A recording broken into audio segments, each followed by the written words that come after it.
Good morning, everybody, and welcome back to your Lunch Break Live. My name is Ivana Harinkyu if you're new here, and if you're not, thank you for coming back. Today is Wednesday, May the 18th, and today I am talking about next week's primaries. Now, I know that is a little less than a week away. I know for some people that probably feels like a long time away, but it is just 6 days away. Today, I am joined by our reporter, Mike Cason, and Mike had some very interesting reporting out this morning about how the votes are going to be counted in next week's primary and just this year's elections, actually, in general. Next week will be the first time for this new counting method to be used. And it is different than how the state has counted elections in the past or tabulated those results in the past. So, Mike, there's a lot of technicalities here in this process, but walk us through how next week, May 24th, primary night is going to be different for those who are counting the primary results. Okay. Well, thanks for having me, Ivana. And I'm by no means an expert on this, but what I'm going to tell you is based on the press release that Jefferson County's probate judge sent out because he's concerned about these changes, and then talking to him and talking to Secretary of State Merrill and a couple of other probate judges. The way every county in Alabama uses paper ballots, and every county in Alabama uses these scanning machines that the voters mark their ballots, they feed them into these machines, and the scanning machines read what's on the ballot and record the votes onto a flash drive. And the flash drives are then taken to the county courthouse, usually by deputies, securely transported. And the flash drives are loaded into a computer and to add up the votes countywide. Well, that's where the difference is going to come in, that Secretary of State Merrill ordered new computers, one for every county, that are described as hardened computers. They're laptops that cannot be connected to the internet or Bluetooth or anything like that. So the idea is this eliminates any chance that when they plug those flash drives from the vote scanning machines in the precincts, when they plug them into this computer, eliminates any chance that a hacker could get in there and change the results. And so that it just adds one step to the process. Well, and that step that is added to the process is just actually adding a step and slowing it down possibly for some counties. Now, we know, again, Secretary of State John Merrill did say that he expects that for 95% of the state, this is not going to make a huge difference in the timetable of when we as the public get to know the results of the primaries. But it could have some trouble in some of the bigger counties, particularly Jefferson County, which has, I believe, over 175 precincts. And that way, again, extra machines there that have to be then taken to that hardened computer, more things loaded in. And then that hardened computer actually puts those results on another flash drive. Mike, so tell us about that and about that second flash drive. So essentially you take the scanning machines, you take that information and that flash drive to the hardened computer. The hardened computer compiles it all onto one flash drive. Then what happens to that flash drive? And then how long is it until the public sees those results?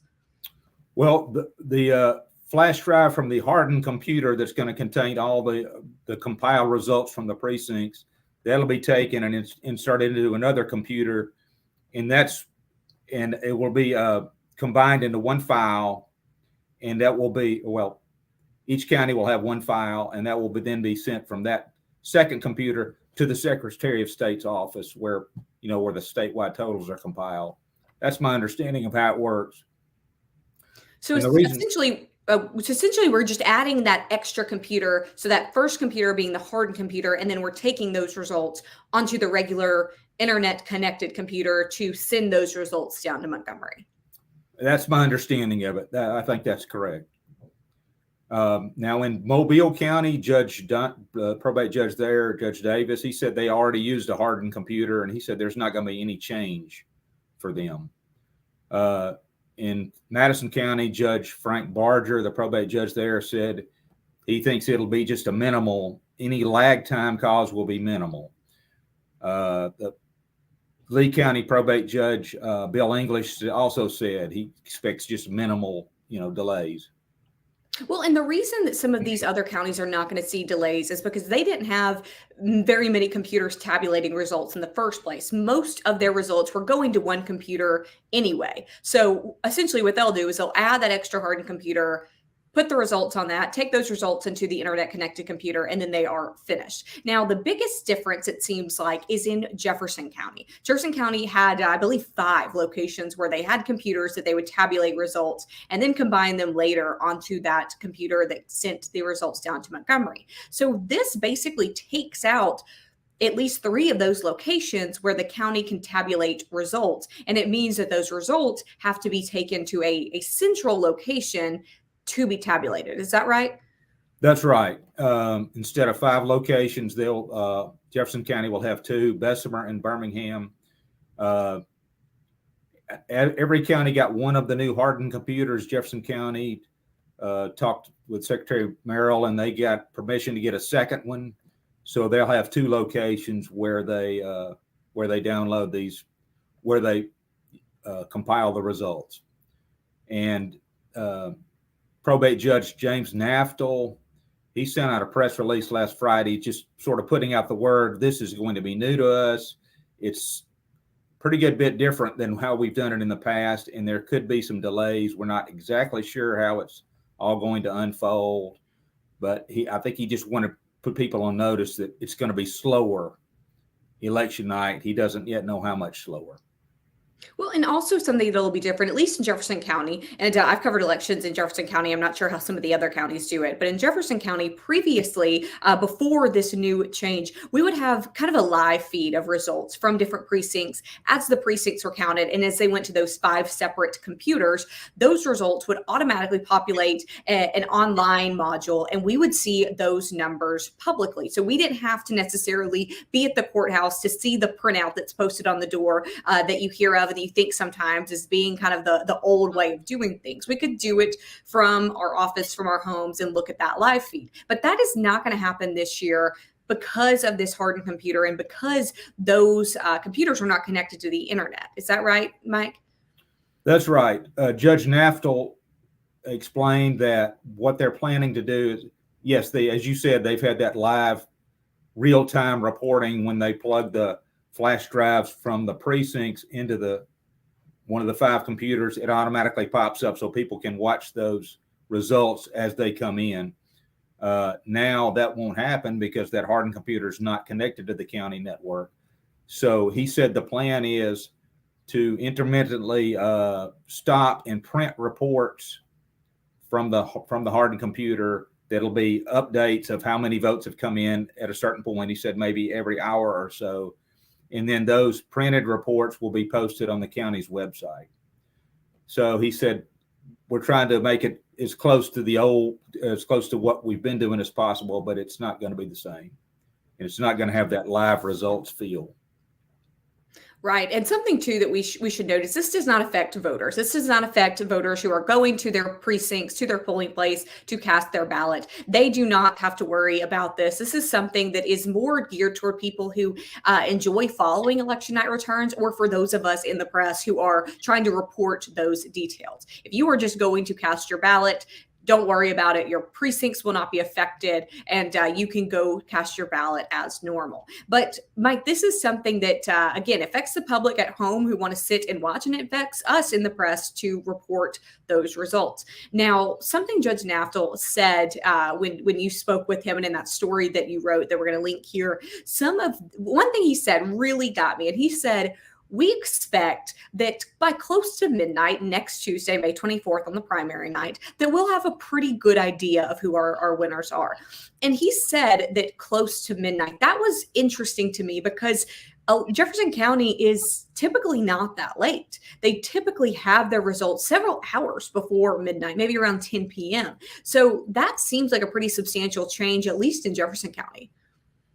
It does. It does seem like a pretty substantial change, considering the polls close at 7, and they start getting that election materials in an hour or so later, I guess. I don't know if he was just trying to sort of set up worst case scenario, or he just really is uncertain about how all this is going to play out. But that would be a pretty significant difference.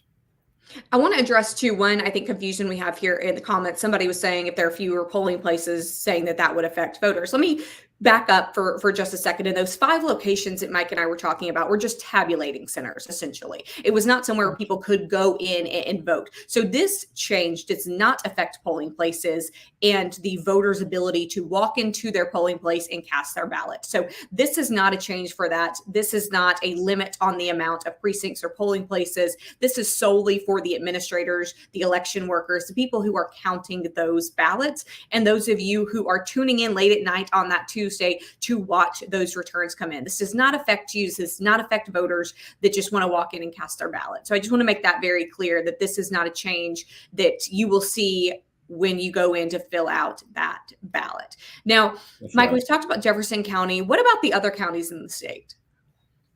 Well, I only talked to a few of the larger counties, and nobody, none of the 3 I talked to were Mobile, Madison, and Lee County. And none of the probate judges in those 3 counties are not expecting any major problems or delays. And Mike, you and I were talking about this a little bit before we went live here. And this extra step is something that, again, Secretary of State John Merrill added in. It's not a law in the state. It's not a nationwide mandate here. It's something that, again, John Merrill has instructed the state to do.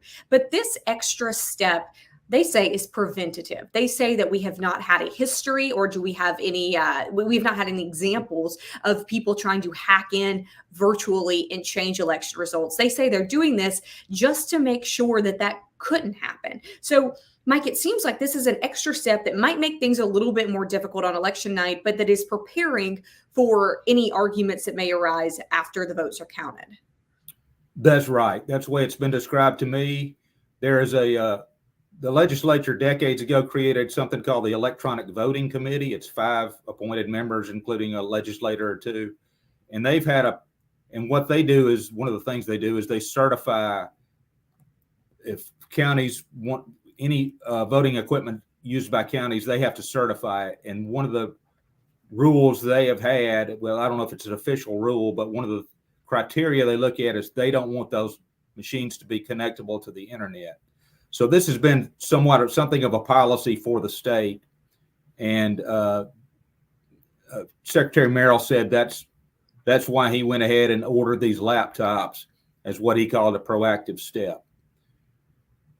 Judge English, the probate judge in Lee County, who's the chair of that electronic voting committee, he said they've had a policy for a long time that the the machines that read the ballots, that you fill out your ballot and you feed it to that machine, those machines are not connectable to the internet either.